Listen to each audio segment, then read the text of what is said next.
UN Habitat என்றழைக்கப்படும் ஐநாவின் மனித குடியேற்ற திட்டத்திற்கான மாநாட்டு தலைவர் பொறுப்பு மலேசியாவின் கைகளுக்கு நெருங்கி வருகிறது. KPKT எனப்படும் வீடமைப்பு ஊராட்சித்துறை அமைச்சர் கார்வின் அவ்வாறு நம்பிக்கை தெரிவித்துள்ளார். UN Habitat என்பது நிலைத்தன்மை மிக்க நகரங்களின் மேம்பாட்டை ஊக்குவிக்கும் ஐநாவின் துணை அமைப்பாகும். இந்நிலையில் வரும் மே 29ஆம் தேதியன்று கென்யா தலைநகர் நைரோபியில் UN Habitat தலைவர் பதவிக்கான போட்டியில் மலேசியாவை KPKT பிரதிநிதிக்கிறது.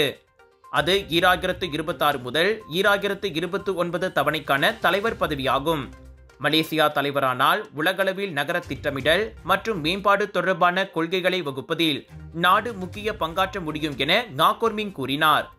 2018 உலக நகர்ப்புற ஆய்வரங்கை நடத்திய அனுபவம் மலேசியாவுக்கு உண்டு. உலகம் முழுவதும் இருந்து 25,000 பேராளர்கள் அதில் பங்கேற்றனர்.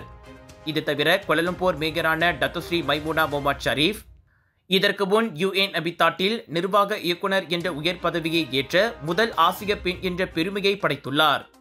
இந்த அனுபவங்களை முன்வைத்து மலேசியா இம்முறை தலைவர் பதவிக்கு போட்டியிடுகிறது.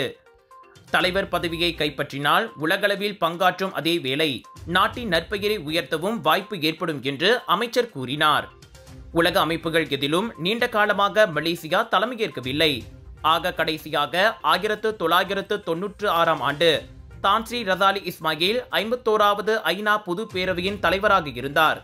அதற்கு முன் அப்போதைய துணை பிரதமரான டத்துஸ்ரீ அன்வார் இப்ராஹிம் ஐநாவின் கல்வி அறிவியல் பண்பாட்டு அமைப்பான யுனெஸ்கோவின் தலைவராக இருந்தார்.